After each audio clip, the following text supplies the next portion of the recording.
All right, check this out. We have the side walls up. The house is starting to take shape. We can start seeing the heights and the dimensions of the house come together. Yeah, it's starting to look like a house now.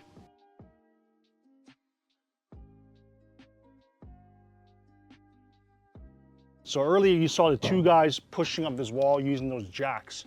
Now there's a couple of precautions we always take when doing so, because you can imagine a wall this high and that long is going to have some serious weight. Way more than what two guys can manually handle. So a couple of safety precautions, and as part of the build, we would put the first piece of plywood from the bottom up. So when this wall is laying on the ground, it would not have this piece of plywood there. It's first fastened to the rim of the frame, and it acts like, kind of like a stop. So in the event this wall wants to slip, it kicks against this piece of plywood. Secondly, when the wall is pushed up, it leans against here. They put the level onto it, they fasten it in place, and later on, this sheathing gets fastened to the studs from the outside. All right, check out those two framing straps that are installed.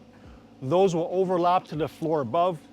We always install those while the walls are lying down flat. It's much easier. It's much easier than climbing up on a very tall ladder afterwards and gunning it into the side of the house. So that's why those are sticking up. Always make sure you have a separation membrane between the wood and the sheathing. In this case, we use blueskin. So you can see by the way that these walls are framed, there's a 5-ply right here, and it coincides exactly with all the point loads that we were packing in before this floor was put in. So everything's continuous.